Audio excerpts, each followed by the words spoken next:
Let's bring in our first guest here as the bell opens, Kevin Green, Senior Markets Correspondent for the Schwab Network. KG, I'll start with the simple, straightforward levels you're watching for the S&P 500 as we round the first turn. Yeah, well, we do have options expiration here today for the monthly. So we did see the AM options for the SPX, NDX, and Russell just actually settle out here. So that's why you saw a little bit of volatility, and probably will see a little bit of volatility going into the open here. But what I'm looking at for today to the upside, 59.60 to 59.70 is going to be what are your areas of resistance here? That's where you see a lot of selling taking place from institutional traders, at least early on in today's session. And then once again, looking at that 59.05 level, that's going to be the S&P short call there that they have. I'm sorry, the JP Morgan collar strategy, the hedge equity fund, they have a short collar sitting at 59.05 and then to the downside 58.65 here. On the daily chart, we obviously maybe be looking at that 6,000 level. I mean, at the end of the day, this is the monthly expiration. A lot of volatility can actually occur. And you could also have a pretty big driver when it comes to the consumer sentiment data that we're going to get at the top of the hour. You could expect actually a revision higher, or maybe sentiment moving higher post some of these deals that have been announced, and that probably could be a little bit bullish here for the market. So you got to keep your eye out on that. Move that negative dealer pressure level, just basically meaning that the puts that are sitting there are those that are seeing negative gamma at that level. It's sitting at around $5,700. So we rated that higher from 5,500 to 5,700, and we're still above a lot of these key technical areas of resistance, and you want to be able to see if they now turn into an area of support here, Alex. So overall, market's still looking fairly healthy. When I looked at it when the market opened, we had around 60 to 65% of the stocks in the S&P 500 green, and 10 of 11 sectors in the green right now. That's the participation you really want to see in order for us to see some follow through today. Relatively quiet open, with the exception of two different asset classes are sticking out to me. One, gold, pretty big move here, but gold's been volatile over the last few weeks, and a pretty sizable move on the long end of the treasury curve as we see about a point rally in 30 years, in about, let's call it a third a point in 10 years. Those are kind of sending mixed messages, though, Kevin. I would expect to see a treasury rally as sort of a risk-off position, but I would also perhaps expect to see gold moving to the upside with that in mind. So the fact that they're going different directions, no tiebreaker from VIX, no tiebreaker from the dollar, is it too early to get the tone of today's market? Yeah, well, for the Treasury, it seems like we've hit upper end of a resistance zone, sitting at around that 4.55% ish area. We talked about that technical setup of the inverse head and shoulders on the 10-year rate Treasury futures yesterday, and it seems like we rejected that for now with that bearish engulfing candle. So maybe we do see more of a range-bound trade, maybe some buyers stepping into Treasuries because maybe yields at those levels were actually fairly attractive. When you're looking at gold, we have to also be mindful too. Gold has gone through a physical, short squeeze to start the year off. You're starting to see that abate a little bit. The physical transfers from European Union to here to the United States has definitely slowed down, and that has provided some pretty decent support for the price action to the upside for gold. And if we are seeing this risk on tone, maybe you do see some sellers in gold going into equities, but it's still holding its primary trend to the upside here. It's really trying to resolve that 20-period moving average if you're looking at the daily chart, or even if you're looking at the weekly, some of those longer term moving averages there. So until we actually probably get some more uncertainty when it comes to tariffs, it seems like we might have an announcement in the next 2 weeks, some tariff policy hitting the tape here. I think you probably will see gold probably be a little bit more range bound for now. If we kind of go back to the S&P 500, this is the E-mini S&P, or this is the S&P 500 3-year weekly chart here. One thing I have my eye out on is actually two things here. We have that gap that we formed this week.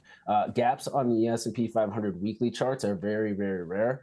So I would actually expect us to actually come back and retest that at some point in time, fill that gap, really see if there's some buyers to really step in there. And we also are seeing potentially a MACD cross here. It seems like the trajectory is going to see a bullish cross with that 12 EMA above the 26 EMA. That is actually bullish. If you kind of go back and look at the charts, even on a 10-year or 15-year basis, usually 3 weeks after that cross, the market's still higher. So there's some signs that this could potentially continue, even though you do have some gaps that could potentially be filled. And we talked about the volume yesterday at the S&P 500 composite. It's been declining every single day since Monday. That also is kind of a signal of exhaustion potentially here. So I think the technicals are still saying we have maybe more room to the upside here.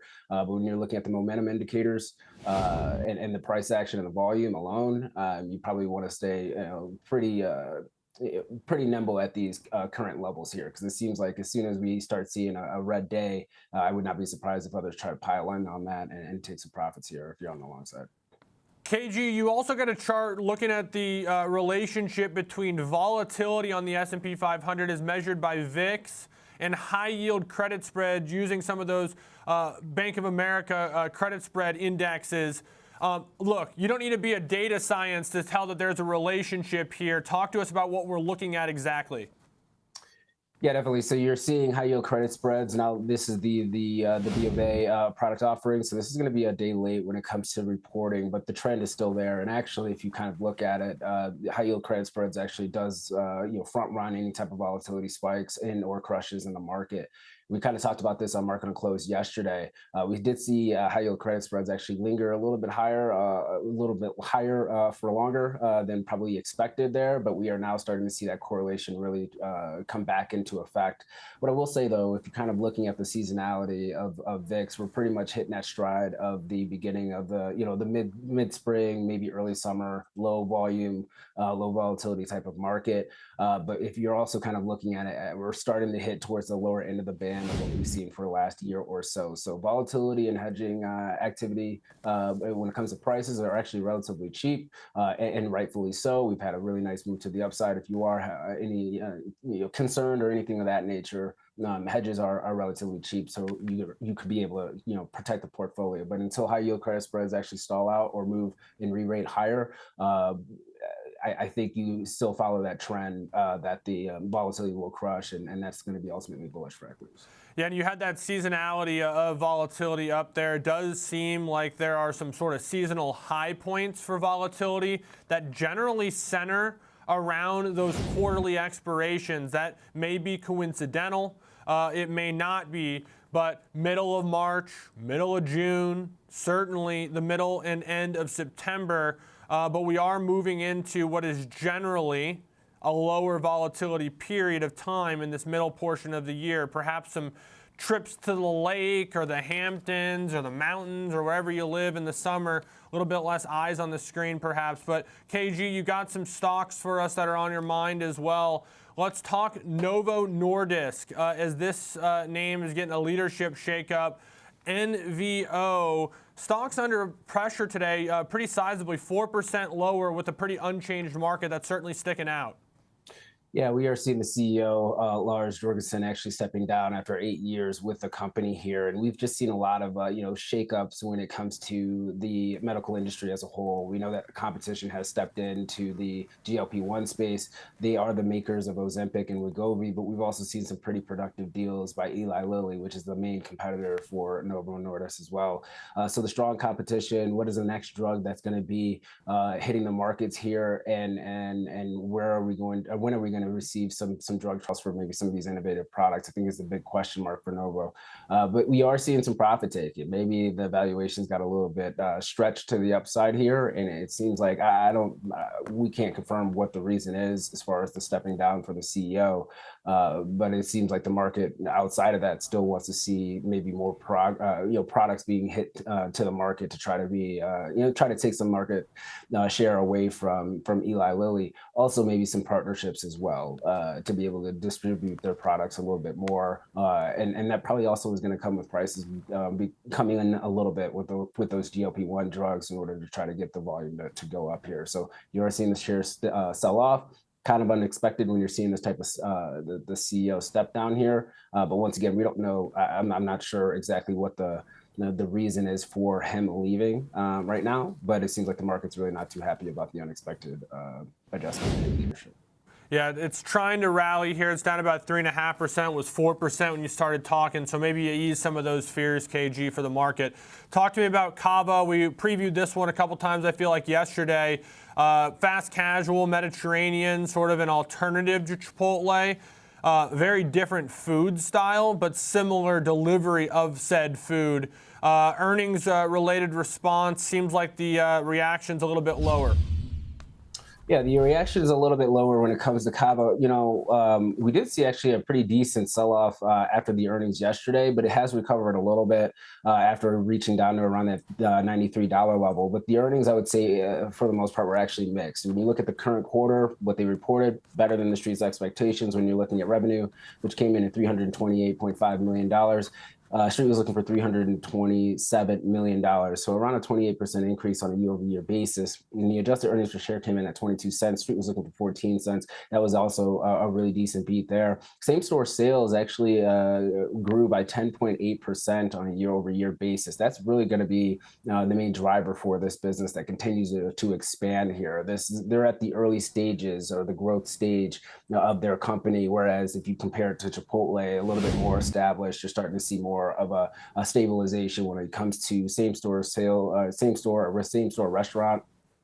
restaurant comps kind of normalizing. I think that's the same thing when it comes to Cava. Now, the reason why you're seeing some of the sell-off here, their guidance for fiscal year, same restaurant sales growth, they have that between 6% and 8%. Street was looking for about 7.9%, so it came up a little bit light there, and that could also feed into maybe some light revenue generation over the next couple of quarters. So a little bit of a pullback here. They do have some tariff risk when it comes to importing of products that could actually impact their margins, but the current quarter, once again, was actually reported fairly well.